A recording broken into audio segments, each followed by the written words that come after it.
Hello, everyone. I'm Tom Wistrcill, I'm JT Wistrcill. and we're here for another edition of From the Couch. Tonight, we're going to tackle a little NBA history. We're going to start with part one of the greatest teams in NBA history. So, what we're looking at here is we're looking at eras. So, for example, you're not going to find the 91 Bulls and the 96 Bulls as two separate teams on this list. We're going to try to pull out the greatest team from that Bulls and put them in the rankings and go by eras and talk about the great players of the past and of the recent past as well. And that. So part of the challenge we had was, how do we compare teams era to era? Yes. Do we look at who would play, if they played each other in their primes, who would win? How do you compare today's three-point shooting with years ago when they slowed it down, got great shots, shot a high percentage? Or are we looking at athleticism? Certainly the players of today are more athletic than they were in the 60s. So you're going to see how we did it. Certainly tried to look at it from, if the best played the best, who did we think would win? And I'm sure we'll have some differences there. And so let's get at it. I think we're going to start with a couple of honorable mentions that didn't make the top 10. Who was your honorable mention team, JT? My honorable mention was the 2016 Cavaliers team. When you look at what they did in the finals, I mean, it was just historic. The comeback from a 3-1 lead, beat a 73-win team. When you talk about a Warriors team like that, they would have been my honorable mention on top of the other Warriors team we know is going to shove down the line. But just the performance LeBron and Kyrie had, I have a very hard time believing many teams in NBA history would have been able to take on this team, because it was just such a special performance by LeBron, who I believe is the GOAT, and Kyrie, who had an all-time finals performance. The reason they're not in the list, regular season was kind of underwhelming, and they only won one title still. They only won one in LeBron's 4 years there, so it wasn't a dominant. It was one really good year in the finals, but that was kind of it. So that's why they're an honorable mention for me. Okay, my honorable mention team is a forgotten team from the 80s, the 83 Sixers. Certainly the 80s were dominated by the Celtics and Lakers. We'll get to them in a little bit. But the 83 Sixers were special. Julius Erving was in his prime, had the fro out to here, jumping over everybody. He was fantastic. Dr. J was a man among boys. Moses Malone, probably in my mind the most underrated center in NBA history. Dominated in the middle. They had Bobby Jones was a great player. Maurice Cheeks was a great player. They swept the Lakers in 4 games that year to win the title. And so underrated, but they don't make the top 10 because that was the only year they brought home the title. Yeah. So there's our 2 honorable mentions. 2 great teams, 2 great things to start with. But let's get going on our list. We're going to do 10 through 6 tonight. We'll tackle 5 through number 1 on our next show. So, JT, you go first. Who's your 10th all-time team? Number 10 for me, I have the 89 and 1990 Detroit Pistons, led by Isaiah Thomas and Joe Dumars. So this team won back-to-back championships, and what really stands out to me about this team, obviously, we could talk about them bullies. They are the definition of the bad guys. They were the bad guys in MJ's story, but that came later. Their first finals run is special when you look at the teams they beat. They beat the Celtics, Lakers, and Bulls. All 3 teams that from back then in the late 80s, early 90s are going to show up on this list in the future. Did they get MJ a little too early? Did they get Larry and Magic a little too late as well? Yeah, they probably did. But you know what? They still beat those teams, and that's still something special. And how they did it, like I talked about, Isaiah Thomas, Joe Dumars, and the physicality on defense.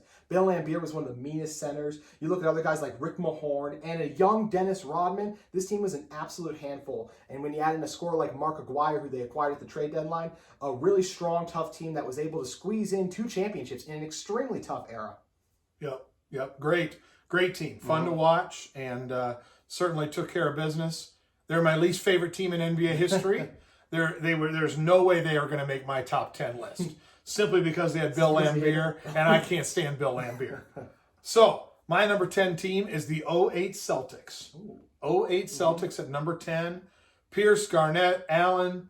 Garnett was a monster. So fun to watch that year. Pierce just wanted the ball in every situation and was feeling it. Yeah, they took out my Lakers in the championship, but the bottom line was they were gritty. They hit shots. They played with so much emotion. The games were fun to watch, even though my team was losing, because it brought back memories of the Celtics-Lakers battles from the 80s for a guy like me who lived and died every one of those games. And I hate having the Celtics on any list because I'm not a Celtics fan, obviously, but I had a lot of respect for that team because every night they brought it. That's why they're my number 10 team. Love that Kevin Garnett, the greatest Timberwolf of all time, is able to make the list. Not as much for Paul Pierce, who is saying some very, very, very stupid things lately, if you've been following his media. Yes, yeah. Well, no doubt about that. Okay, let's move to number 9. Who's your number 9 team overall, GT? The 1972 Lakers. Coached by Bill Sherman, this team was a very good team, but they were only able to win one championship. The Celtics had their number for a number of years back then, the dominant Bill Russell Celtics team. So this team had a really good mix of young and old guys. When you look at, they had Wilt Chamberlain in one of his last years, Elgin Baylor in one of his last years, one of a more underrated scoring guard in NBA history, and then we all know what Wilt rewrote the history books, obviously. Their old guy, who played like a young guy, though, is Jerry West. He balled in this series, especially in the finals when they were able to win and overcome a good Knicks team that had Walt Frazier on it and a young Phil Jackson as well. And what really stood out about this team to me was just, like I said, Jerry West's ability to distribute and score the basketball. But they did have some good older guys as well, with guys like Gail Goodrich and Jim McMullen, Happy Hairston. These are all really good players. So the mix of young and old, and you look at this team, it's legends and it's a great team. And did they only win the one? Yeah, but when you look at the players, it would have been hard for any team to beat this collection of talent. So, obviously, I'm a big Lakers fan. I think you have that team way too low. We're going to come back to that one later on in our countdown. My number 9 team is the 13 Heat, the Miami Heat in 13. LeBron, Wade, Bosh, Allen. To me, that's prime LeBron. He could do everything.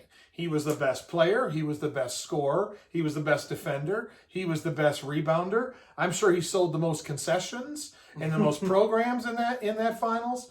He was fantastic. The other guys were very good. Don't get me wrong. Dwayne Wade is a great talent and showed up on occasion. Allen, of course, we know the shots he hit. He was always there, and Bosh contributed too. But the bottom line is LeBron's one of the greatest players ever. And that year, he showed that what all of the best players can do is, in my peak, I must watch TV. And even though I wasn't a huge fan of either team, I turned it on because I never knew what LeBron was going to do. And he did fantastic things flying through the air and was, quite frankly, a freak in that finals. That's why I got the Heat, the 13 Heat, at number 9. Yeah, if you know anything about me, you're not going to be surprised that team is definitely to come on my list. All right, let's move on. Number 8, JT, what do you got? I picked out the 65 Celtics, but 11 championships in 13 years. This team was unbelievable. Led by Bill Russell, of course, who averaged 24 rebounds per game, more rebounds per game than points, and by quite a lot. I believe he's only around 18 points per game. But a great defensive team and just a lot of talented scorers as well. You have guys like Sam Jones, John Havlicek, and even a guy like Bob Cousy at the beginning of the dynasty. But 11 championships. That's unprecedented. And it's hard. I know there wasn't as many teams back then. We don't know about the athletes. It's something we talked about as well. But when you look at the pure dominance of this team, and it would still be hard today to score on this team because they were that good defensively. Bill Russell, probably the greatest defensive center of all time. So that's where why they come in for me at 8. I don't know if they were to match up against today's teams, but you can't ignore the dominance. And this team absolutely dominated the 50s, 60s era. Yeah. Great point there. We'll come back to them in my list as well. And that. Number 8 for me is the 71 Bucks. Milwaukee Bucks 71. So this is Kareem's second year. So he came out of UCLA, won all the titles, had a great rookie campaign, rookie of the year. Now he's figured out, you know what? I might be the best big guy on the planet. So he averages 32 and 16. The Big O is still on the team. Oscar Robertson's there. They had some great young talent. But the bottom line is they had a guy, 7-2 man in the middle, who was becoming the most dominant scorer ever in the NBA history. And it started that year in 71 with the Bucks. Second year for him.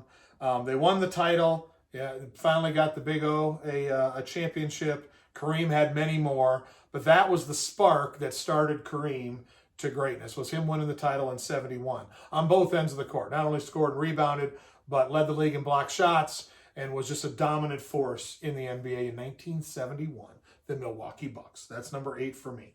Gotcha. Yeah, great team. Just missed the cut for me. Would have been another honorable mention. Okay.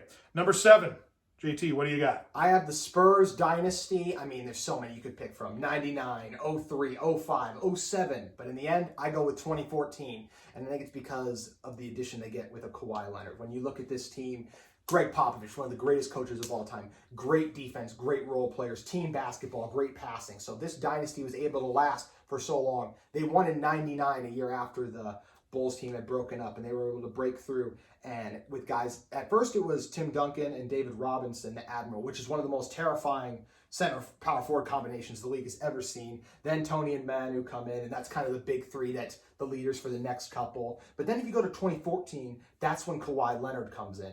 And his performance in that finals was special.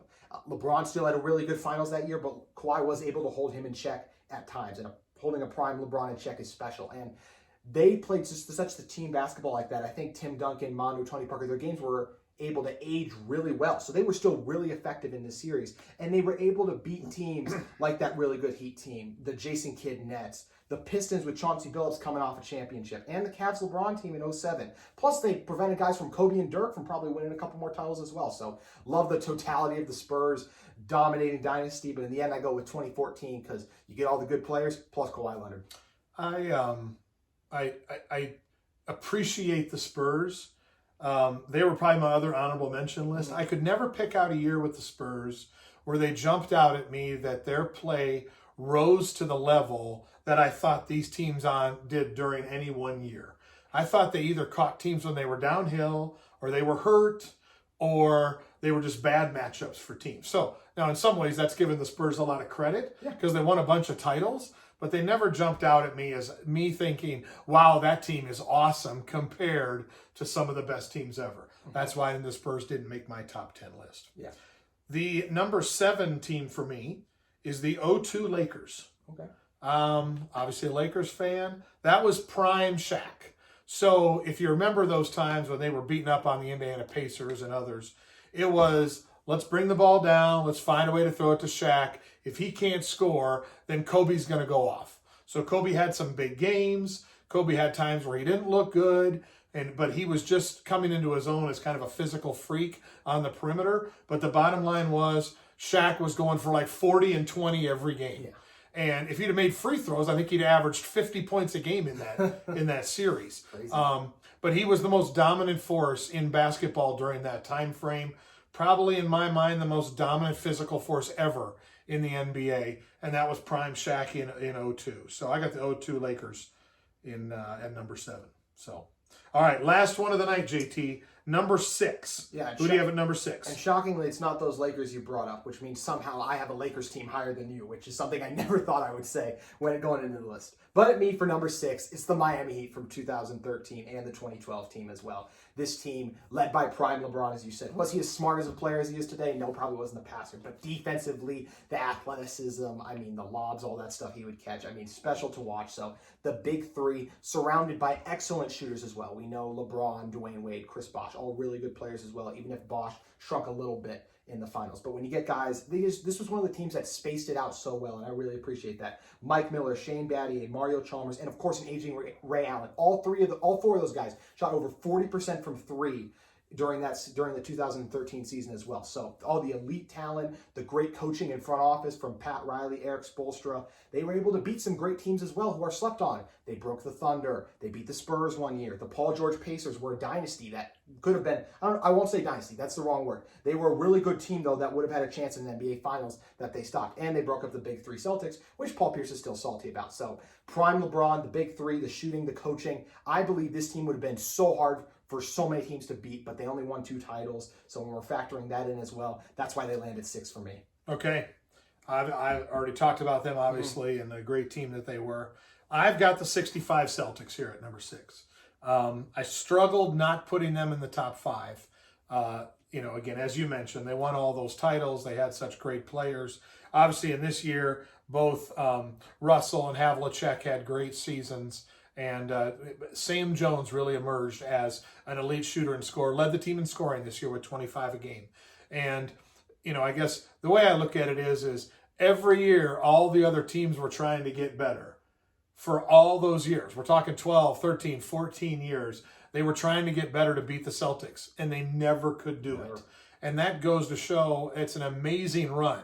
In some ways, unprecedented, other than UCLA men's basketball and the run that they've had, or the UConn men's basketball, women's basketball that they had. Other than that, it's like the Celtics in the NBA.